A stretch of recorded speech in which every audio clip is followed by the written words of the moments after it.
Bueno, muy buenos días, muy buenas tardes y mediodía por acá a todos y a todas los que nos acompañan a esta cuarta conferencia del ciclo sobre imaginación, transculturación y traducción en las literaturas y el cine de los Caribes, que es un ciclo organizado por dos grupos de trabajo que se articulan en torno al proyecto Connect Caribbean, que es un proyecto que articula muchos más grupos, 14 universidades y una editorial, y participan universidades de Europa, de América Latina, del Caribe, es coordinado desde España por la doctora Consuelo Naranjo, y en el caso particular de este ciclo de conferencias, el grupo de Costa Rica, en particular desde el Centro de Investigaciones Históricas de América Central de la Universidad de Costa Rica, y el grupo de Chile, desde el Centro de Estudios Culturales Latinoamericanos de la Universidad de Chile, se coordina para presentar este espacio de conversación, presentación de trabajos académicos. Entonces, les damos la más cordial bienvenida, muy contentos y contentas de que estén acá escuchando y que después podamos conversar. Y en esta ocasión va a ser la profesora Amanda Alfaro de la Universidad de Costa Rica quien va a presentar a nuestra ponencista invitada y también moderar la conversación que venga después. Así que gracias, bienvenidos y bienvenidas, y le doy la palabra a Amanda. Muchas gracias, buenos días, buenas tardes, tengan todos y todas. Es un placer para el equipo de Costa Rica presentar a Dunia Fehimovic. Dunia es profesora titular de estudios hispánicos en la Universidad de Newcastle, en el norte del Reino Unido, casi en Escocia, pero todavía no en Escocia. Ha editado y coeditado diversos libros sobre branding cultural o etiquetado, ¿verdad? Cultural para América Latina, identidad nacional en el siglo XXI, el cine cubano, proyectando la isla que se repite. Estoy haciendo una traducción rápida de los títulos de los libros. Es una investigadora prolífica y creativa que ha ingresado en el tema del cine y de lo caribeño desde hace por lo menos 7, 8 años, lleva a cargo también el Cineforo Caribe, que es un espacio en Facebook donde periódicamente, junto con Mary Leonard de la Universidad de Mayagüez en Puerto Rico, hacen debates sobre distribución, producción del cine caribeño. La videoconferencia de hoy, Dunia la ha titulado Candela, temporalidad cine y lo Caribe Pop. Y te doy la palabra, Dunia. Gracias. Voy a, si puedo compartir la pantalla. Un momento.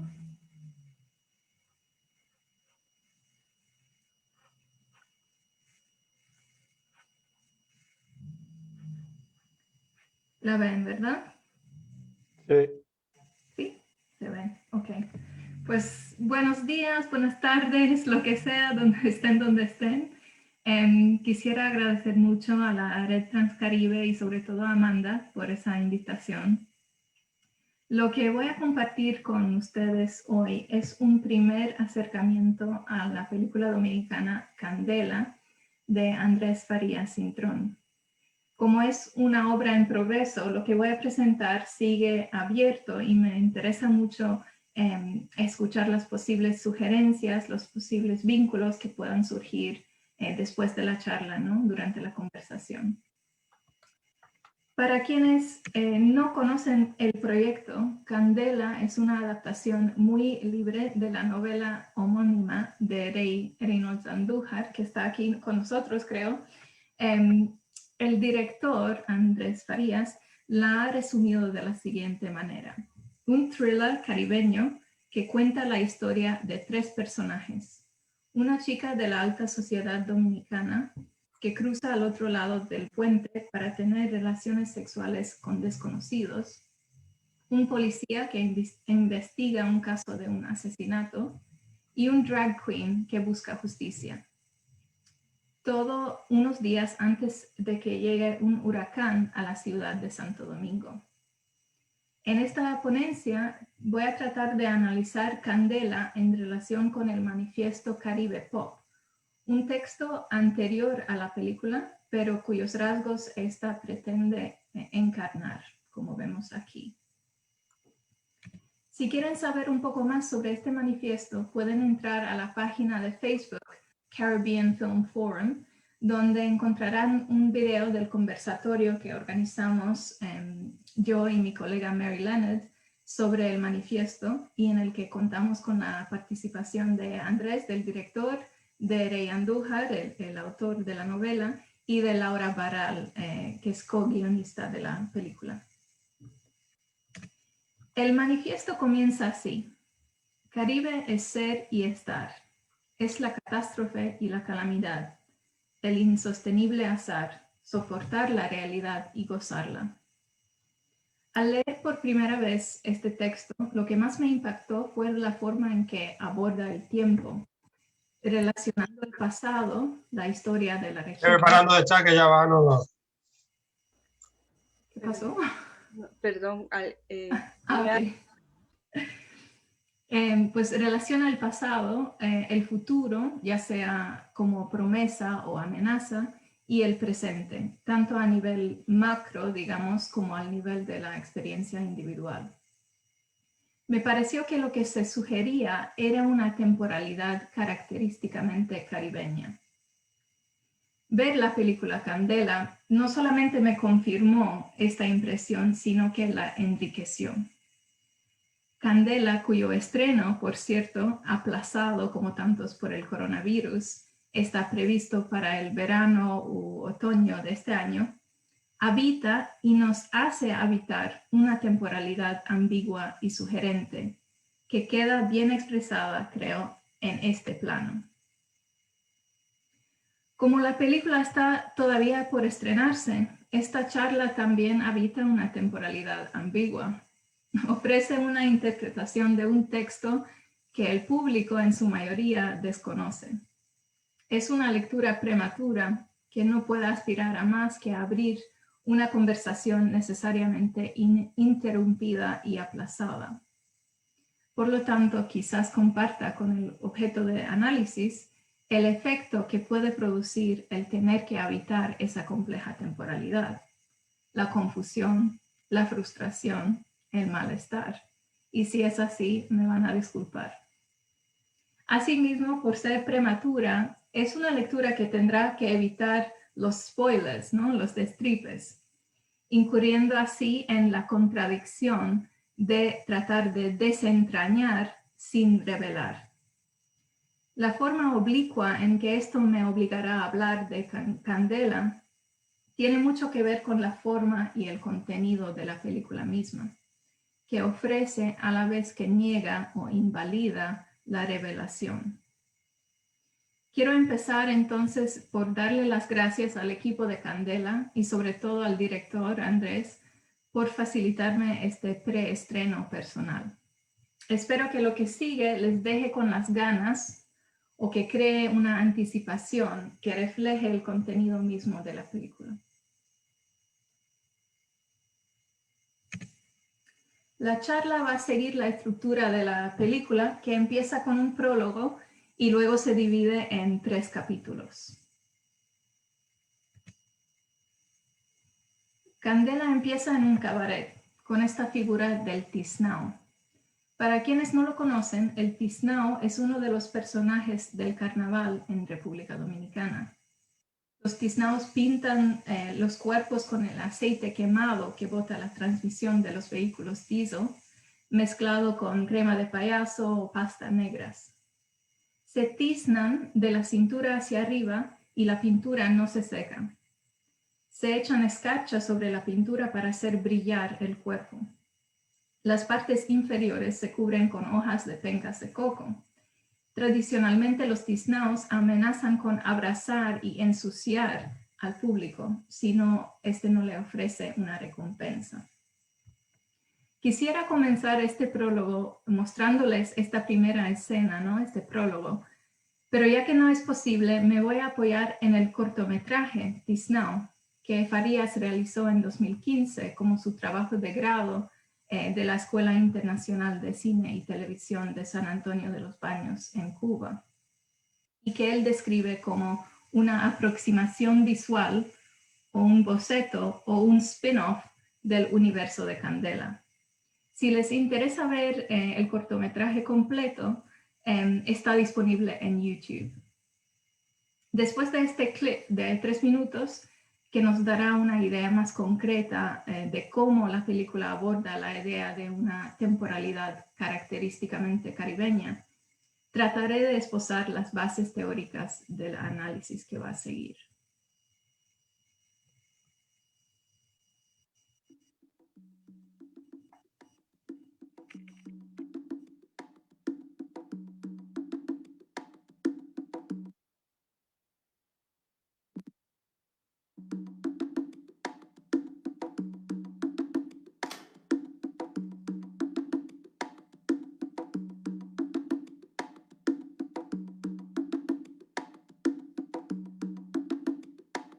En el noticiero pronosticaron vientos de hasta 120 kilómetros por hora. Pero no habrá nada por lo cual preocuparse. El huracán se va a enamorar de nosotros. Porque somos gente muy alegre y muy simpática. ¿Cómo no va a serlo? ¿Cómo no va a pasarse un rato? Por la tarde el río se desbordará. Arrasará con todo y habrá miles de desaparecidos. Porque la isla tiene que higienizarse de vez en cuando, compañeros. El sol saldrá después de la tormenta para calentar a los sucios, a los marihuaneros, a las putas, a los bugarrones, a los idosos, a los deportados, a los que se cagan de miedo frente a los cubículos de inmigración. A todos los hijos de puta. Y al final habrá sol para todos. Es una promesa. Y habrá domingos llenos de luz y de cerveza. Porque debemos olvidar todo lo que hemos pasado. Ay, con permiso de los muertos. Que desde el cielo de los ahogados se van a morir de envidia de que la vida siga.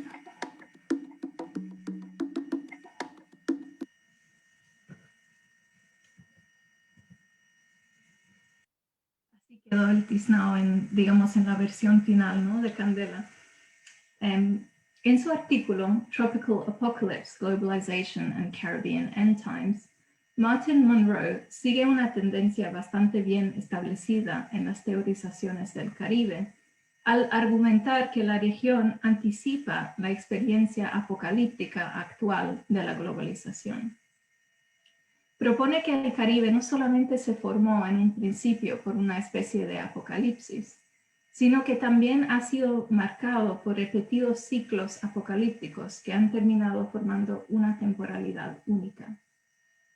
Para defender este punto de vista, Monroe hace referencia a lo inexplicable de las crisis económicas y ecológicas, del genocidio y el ecocidio, a la persistente influencia en el presente de traumas históricas como la esclavitud, a la desigualdad, la corrupción, la criminalidad y la impunidad.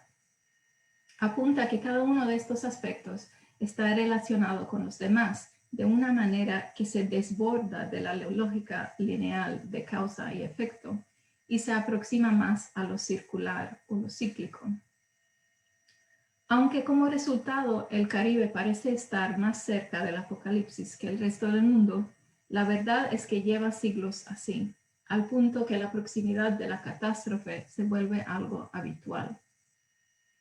Monroe hace un recorrido por algunas de las teorizaciones más importantes de la historia y la temporalidad caribeñas. Por ejemplo, M. Césaire y Derek Walcott ven la región como el sitio de un apocalipsis que, sin embargo, da lugar a una suerte de redención. Por su parte, Antonio Benítez Rojo propone que la plantación funciona como el lugar apocalíptico donde nace el nuevo mundo, donde una especie de Big Bang desata una fuerza creativa. A pesar de la importancia de este apocalipsis fundacional, termina negando la idea de que el Caribe sea un espacio apocalíptico. El momento de revelación de esta realidad no apocalíptica le llega a Benítez Rojo durante la crisis de los misiles en Cuba, un momento en que el mundo sintió de cerca la posibilidad del apocalipsis. Y cito: mientras la burocracia estatal buscaba noticias de onda corta y el ejército se atrincheraba inflamado por los discursos patrióticos y los comunicados oficiales, 2 negras viejas pasaron de cierta manera bajo mi balcón. Me es imposible describir esta cierta manera. Solo diré que había un polvillo dorado y antiguo entre sus piernas nudosas, un olor de albahaca y hierbabuena en sus vestidos, una sabiduría simbólica, ritual, en sus gestos y en su chachareo. Entonces supe de golpe que no ocurriría el apocalipsis. Manuel critica la anécdota como una manifestación de cierto exotismo interno, pero lo usa para remarcar la evolución en las teorizaciones temporales del Caribe hacia la dimensión de lo cotidiano y de la experiencia vivida. Después de los movimientos literarios y filosóficos como la negritud, muchos escritores y artistas se empezaron a alejar de la búsqueda de los orígenes y se enfocan a través de la prosa y no la poesía y el realismo en la temporalidad del día a día. En los campos de la antropología, la geografía cultural y los estudios de desastres, muchos autores han enfatizado la necesidad de prestar atención a la temporalidad vivida por los que sobreviven el huracán, el terremoto, el desastre, y rechazar el modelo apocalíptico que le roba a las personas todo control sobre sus vidas. Por ejemplo, al proponer el concepto de slow healing, Kasia Mika y Ian Kellman hacen hincapié en el proceso lento, arduo y continuo de recuperación y de construcción de vidas individuales y comunitarias. Propongo que Candela ofrece una representación de una temporalidad caribeña que conjuga lo apocalíptico con lo habitual, el pasado, el presente y el futuro, y lo que es más, nos obliga como espectadores a habitar esa temporalidad. Aunque esto pueda parecer problemático en el sentido de negar la voluntad, es precisamente ese control limitado lo que parece abrir la posibilidad de vivir de forma diferente el presente. Al jugar con el tiempo y la duración, y al enfocar la forma en que se vive y se siente un presente prolongado, Candela nos permite vislumbrar otra forma de ser y estar en el mundo.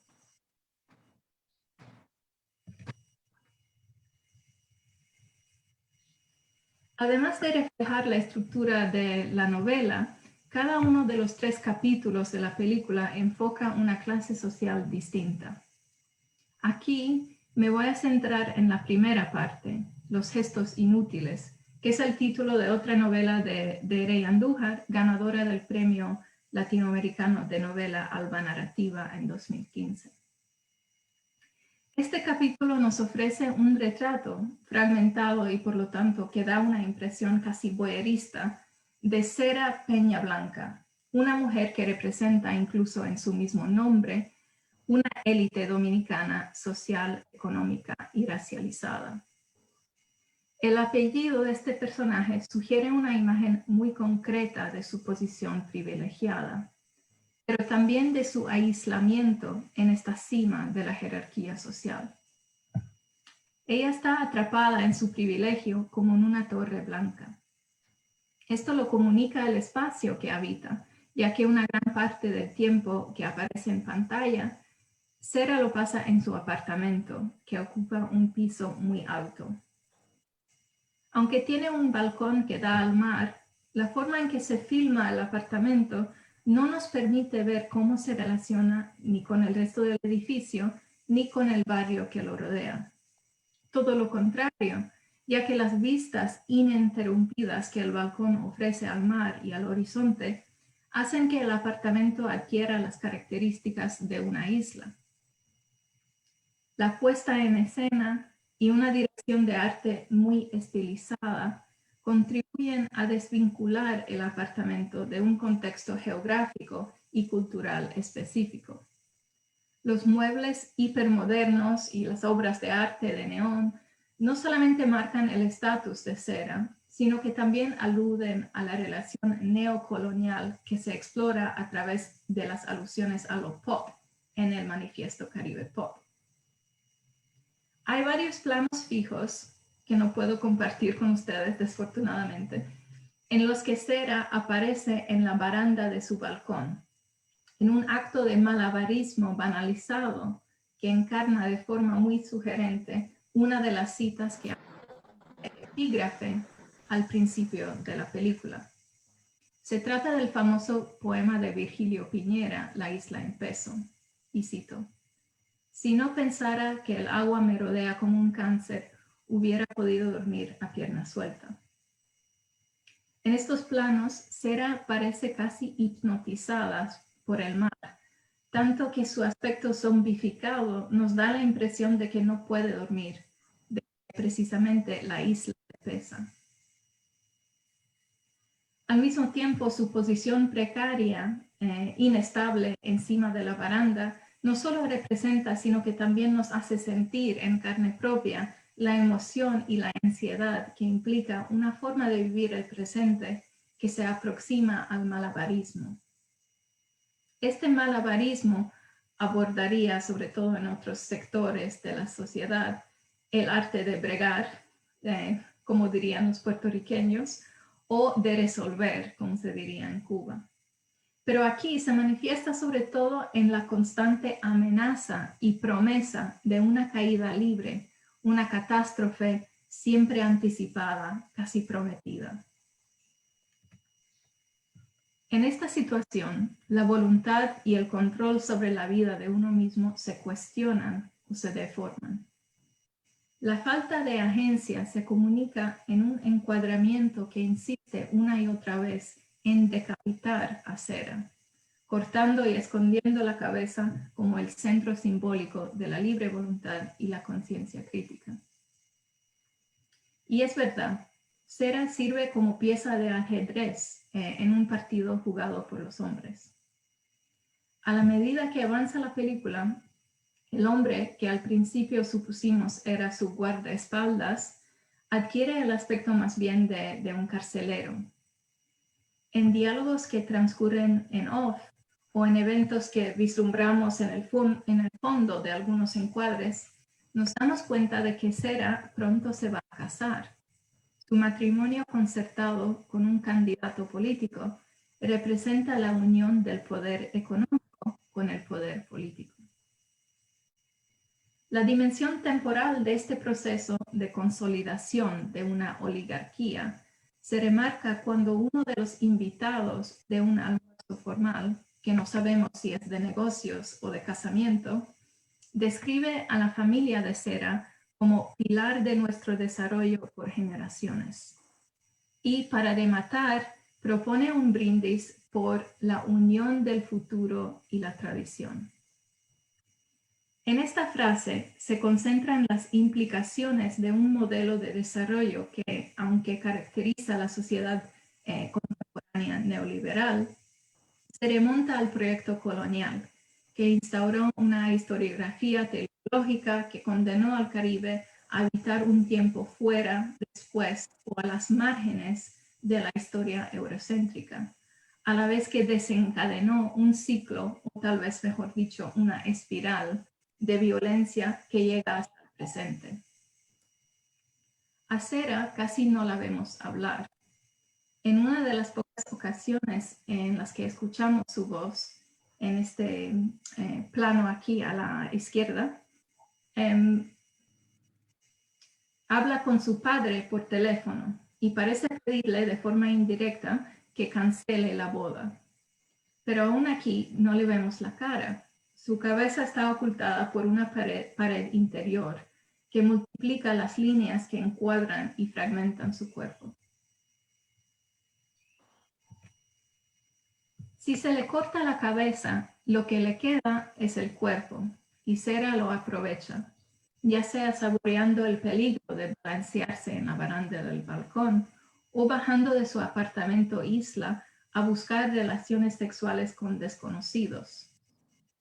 La representación de estas excursiones en el espacio es muy interesante, ya que para llegar al inframundo del cabaret, que es un lugar, por cierto, que une a los tres personajes principales, Sera tiene que pasar por este túnel.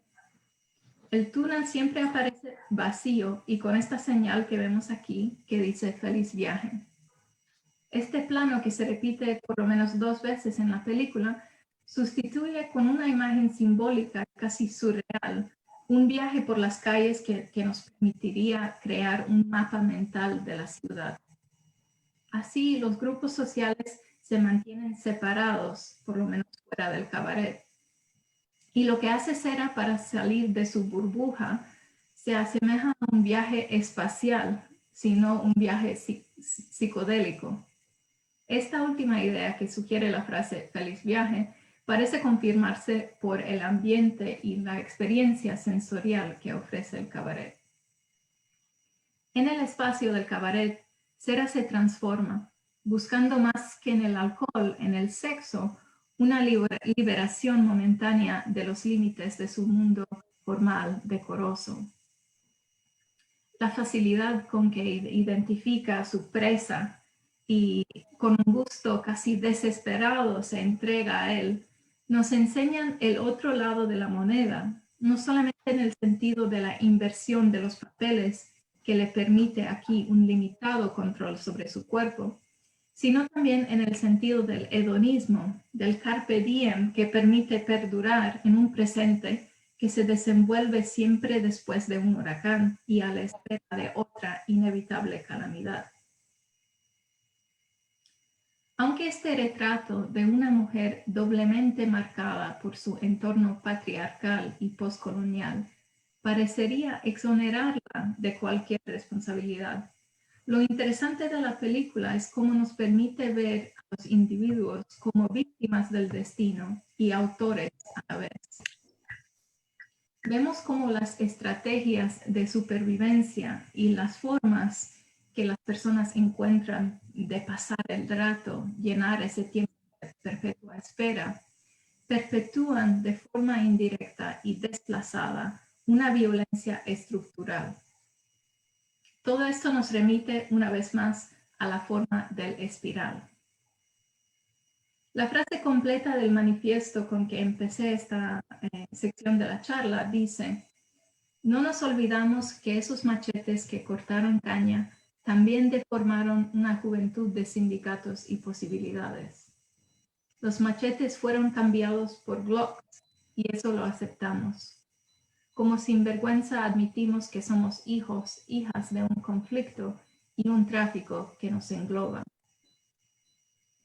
Al vincular los machetes que cortan caña con los Glocks, el manifiesto nos concretiza el espiral de la violencia, desde sus manifestaciones históricas hasta las más modernas. Sin embargo, me parece que la película va más allá del manifiesto, ya que nos permite ver las múltiples formas de violencia que se compenetran, para que podamos entender cómo el género, la sexualidad, la raza, la clase se combinan para articular el poder y la impotencia de una figura como Sera Peñablanca. Estas violencias múltiples forman una red que, vista tan de cerca, no solo no se conforma a lo lineal, sino que también nos niega la satisfacción de trazar la figura completa, definida del espiral.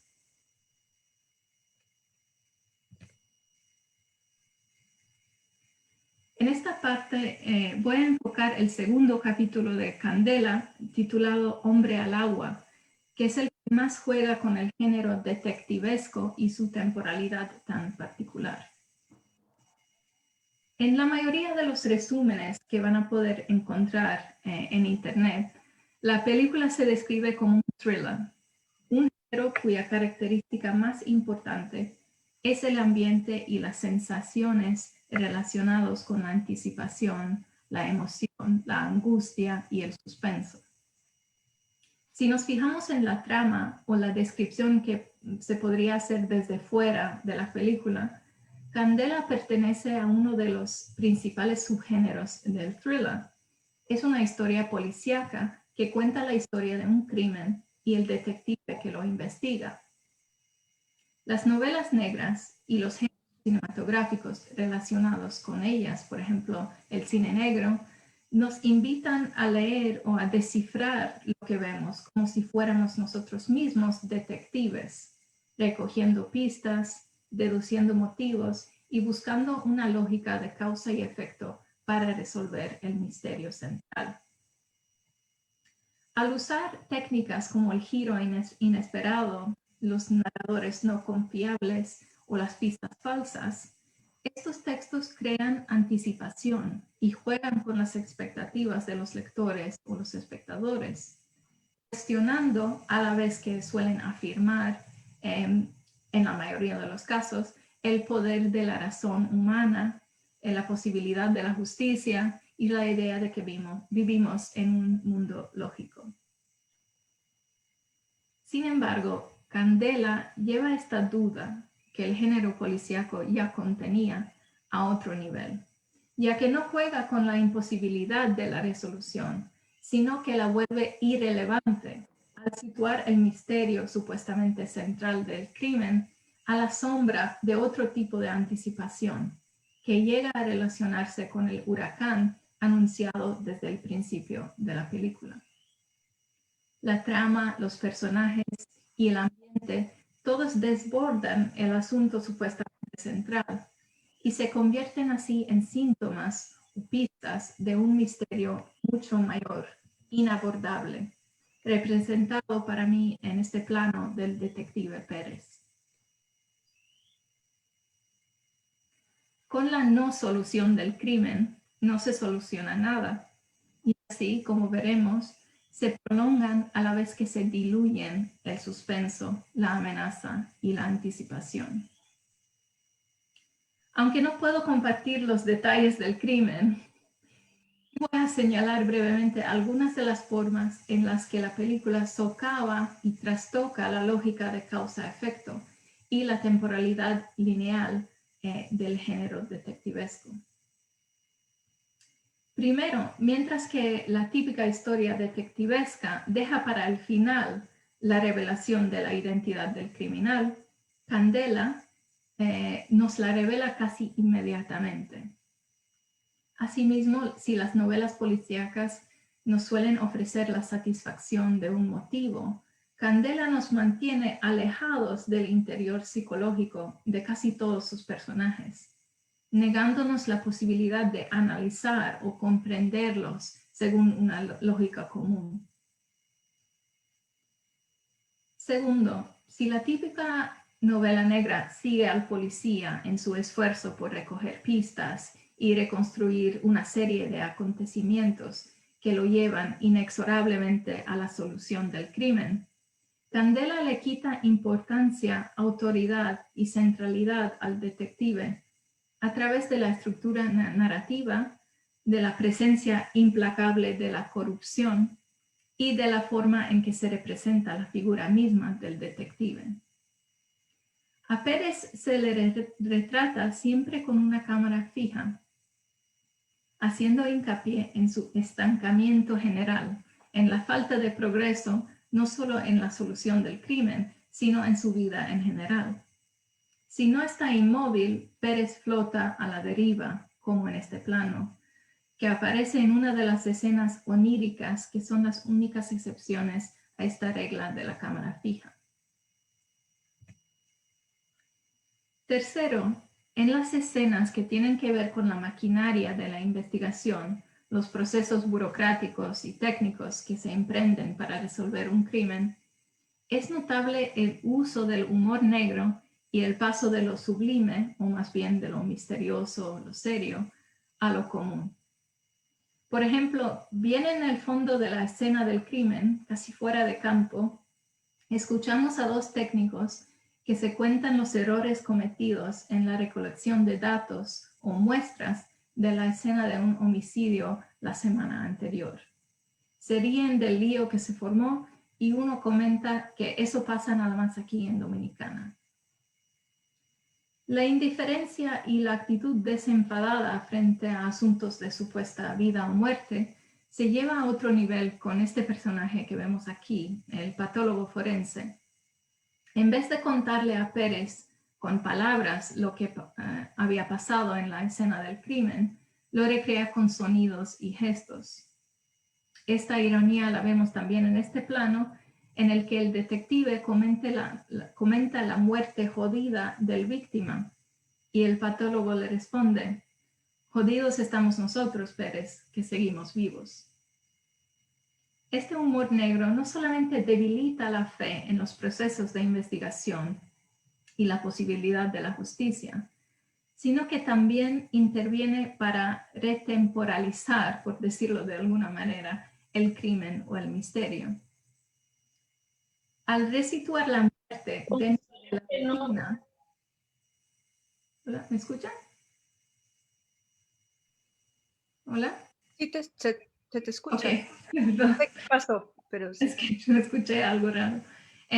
Bueno, pues al resituar la muerte dentro de la rutina y asociar la vida y no la muerte con la calamidad, una calamidad que necesariamente entonces se extiende en el tiempo y se vuelve habitual, la revelación pierde su significado tradicional redentor.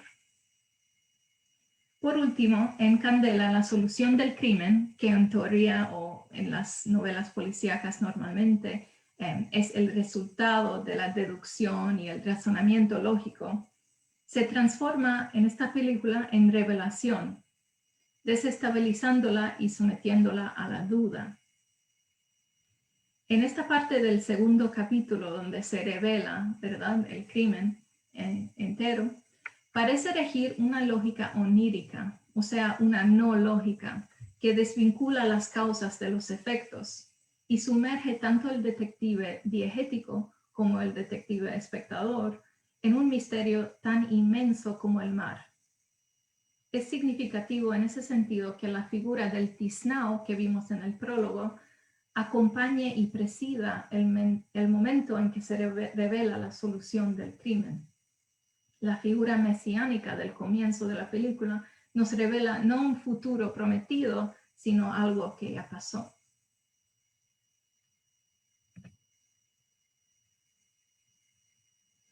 En esta parte voy a reflexionar un poco más sobre la estética y el tempo de Candela.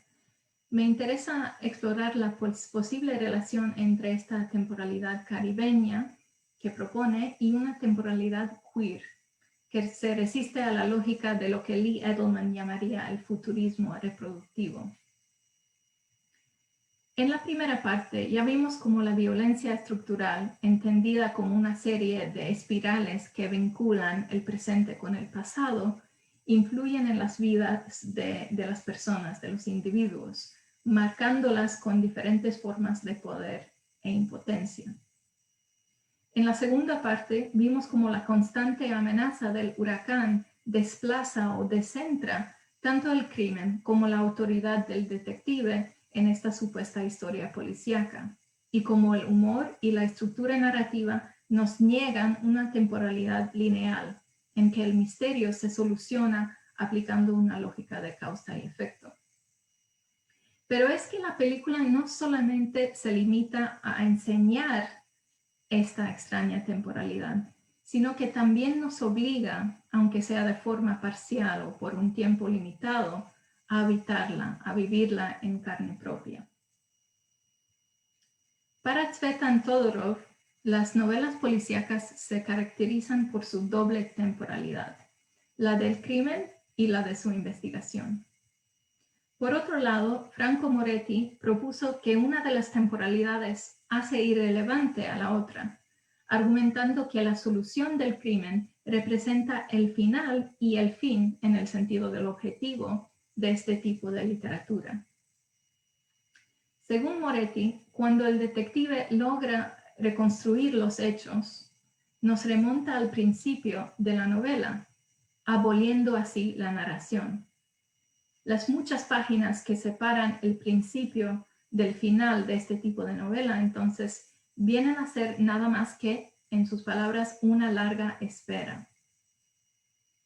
Sin embargo, para Theodore Martin, los desenlaces de las tramas detectivescas siempre vienen marcadas por la desilusión, ya sea porque no se ofrece ninguna solución o porque la solución tan anticipada no llega a la altura de nuestras expectativas. Martin analiza dos novelas recientes para argumentar que la novela negra contemporánea nos aleja del modelo del lector que, como el detective, lee en busca de pistas y respuestas, para insistir en que habitemos esta larga espera de la que habló Moretti. En las novelas que estudia, los detectives logran prevenir un crimen, pero esta solución aplaza en vez de anular un desastre de dimensiones apocalípticas, lo que extiende la anticipación y la amenaza indefinidamente. De igual manera, en Candela, la no solución del crimen no resuelve nada, no da fin a la anticipación y la amenaza del huracán sigue creciendo. En palabras del Manifiesto Caribe Pop, el huracán nos hace vivir en la duda. Para Martin, la importancia de la espera, de la anticipación en la novela negra contemporánea, revela que éstas adquieren su valor no en relación con el final esperado, sino por la forma en que estas experiencias cambian nuestra forma de vivir el presente. Desaceleran la vida diaria, dilatan el tiempo, nos obligan a tomarnos el tiempo.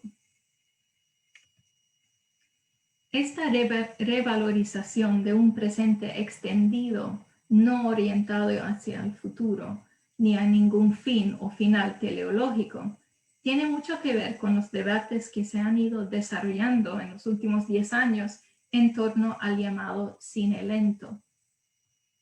En su artículo de Sight and Sound del 2011, el editor Nick James criticó la tendencia que había notado en el cine de arte hacia las formas no narrativas y una estética de tomas largas.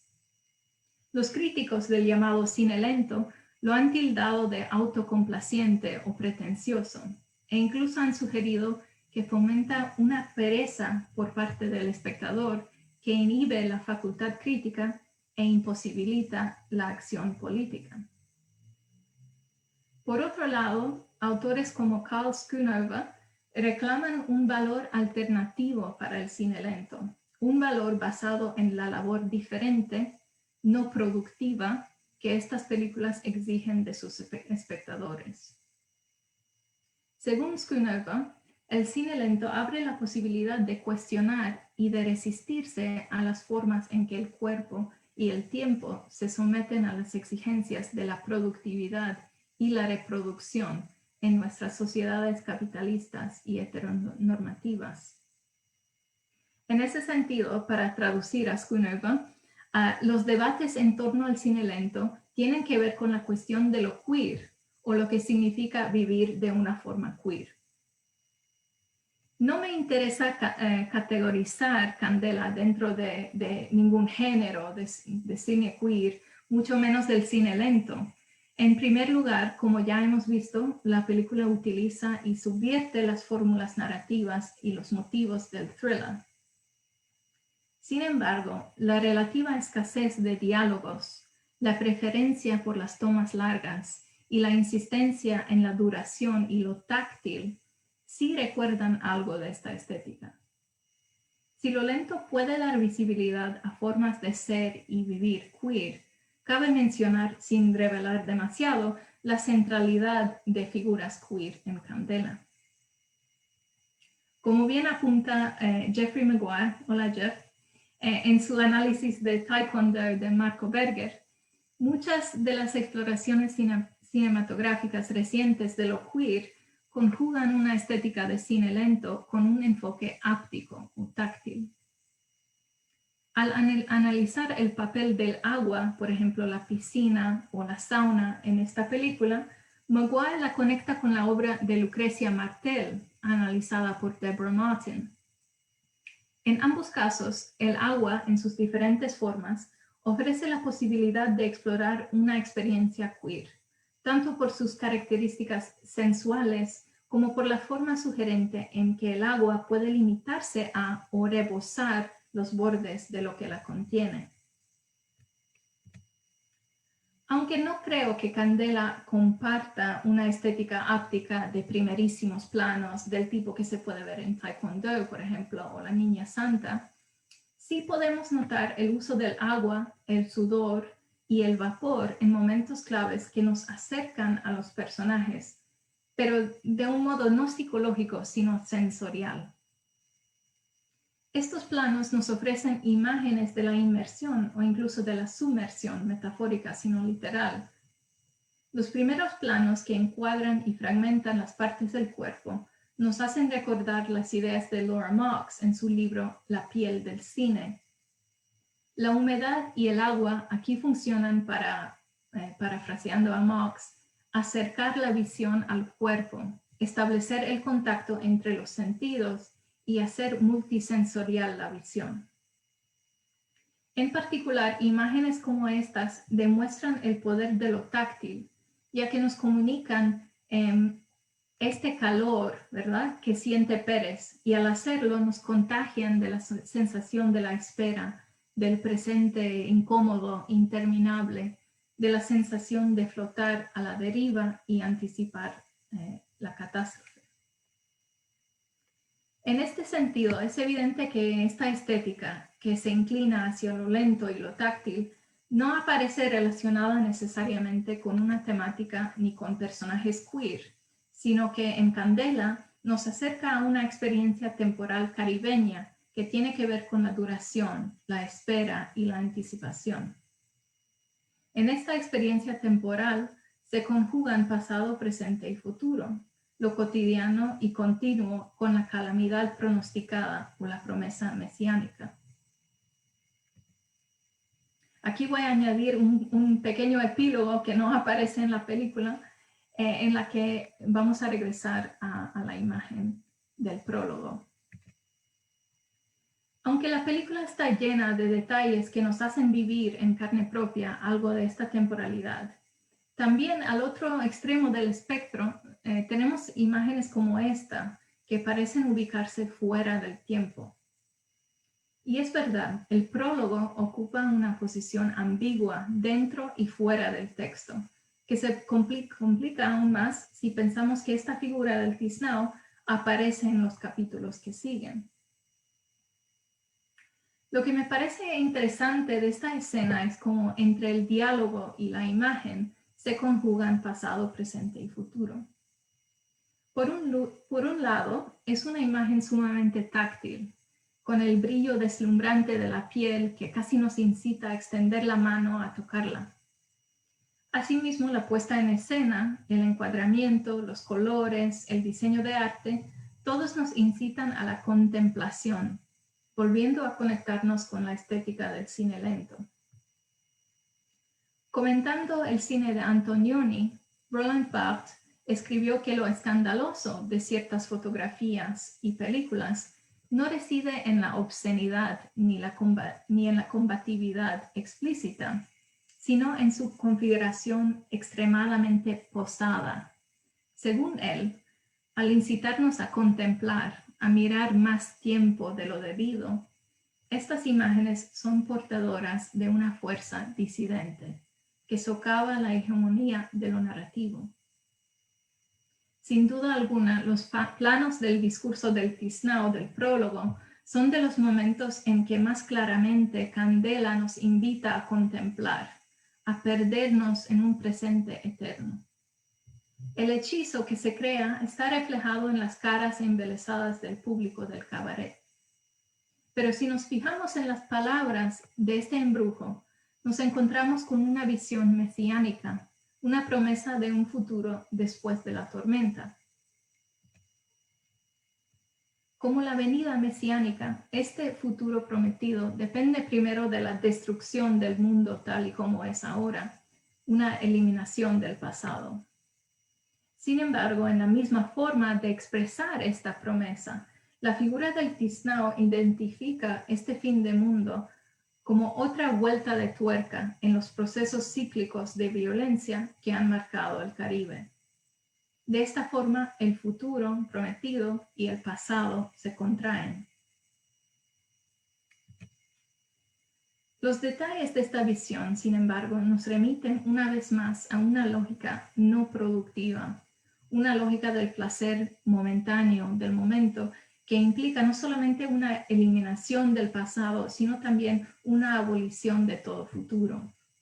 La promesa, al fin y al cabo, consiste en un carpe diem de cerveza y sol. La promesa mesiánica cristiana, dichosos los humildes porque recibirán la tierra como herencia, queda transfigurada aquí por una visión caribeña.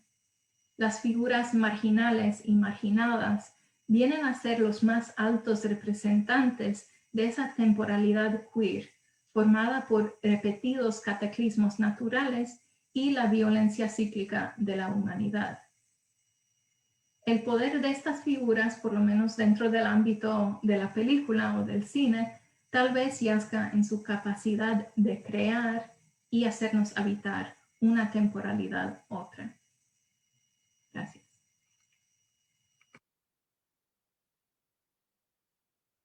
Muchas gracias, Dunia, por esta exposición tan estimulante.